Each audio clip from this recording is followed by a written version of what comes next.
Today is also Father's Day, so happy Father's Day to all of the fathers out there. And I understand that these kinds of celebrations and holidays can be troubling to some people who may not have had the greatest father or mother on Mother's Day. Maybe you don't even know who your father is. And I don't think that's the point. Obviously, that's not the point of these celebrations. It is to honor our fathers. I'm incredibly blessed, as you hear me say every year, blubber on about my dad and what a great example he was for me for godliness and endurance, living the day-to-day grind. My father is probably the best example I possibly could have had for that growing up, and I'm blessed to have a father-in-law who is equally as incredible. And so I'm very, very blessed in that regard. But fathers, in general, I would say are in Western society anyway, fatherhood and manhood, to put it one way, is probably one of the most important things in society, along with womanhood and femininity and being mothers. All of those things are fantastic. But fatherhood and masculinity in particular is one of the most neglected and outright attacked things in Western society today. And societies do not function well when men don't fulfill their roles. And there's a study about elephants that we saw on a National Geographic show or something along those lines, where they removed all of the older elephants from this safari area, and the younger elephants just ran roughshod, the males in particular, literally tearing the place down, until they reintroduced the older, more mature elephants, and suddenly things got back to normal, the way they were supposed to be. And so in our society, yeah, we see the same kind of thing going on, and it's due to a lack of male leadership, to put it bluntly. And God created men to lead.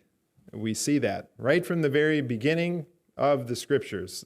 Adam is held responsible for the sin because he is the one who was mandated to be there and to be the head of the family. And frankly, we aren't doing it. And when we do in society, when men do lead and act masculine and these kinds of things, we are shamed that we're being misogynistic or mansplaining, as it's put in the norm or modern vernacular. And this is, quite frankly, an outrage and an affront to the created order. And of course, I'm not saying that everything used to be perfect in America when men were in charge and these kinds of things. Obviously that's equally as ridiculous. But nevertheless, God has created the family to run in a certain way. And he has designed us to fulfill certain roles. And so both of them are very vital. The man's role and the woman's role in the family are incredibly vital. And when they aren't functioned the correct way, things tend to fall apart.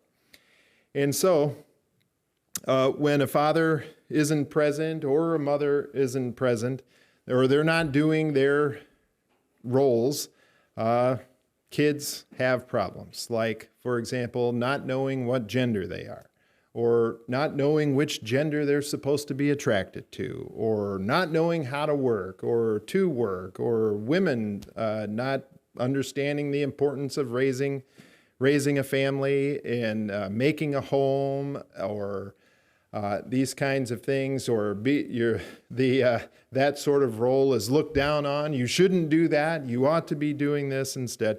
And we have then create a society where there are all sorts of problems. Before you know it, you're living in a nightmarish dystopia like 1984.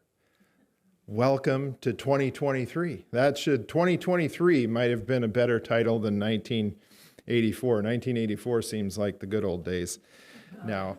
So all that to say, let's celebrate fathers. Whether you had a good one or not, if you did have a good one, call him up, tell him you love him if he's still alive, and be grateful. If you didn't, and you find yourself being a young man and you didn't have a great father, be a great father someday. Celebrate your dad.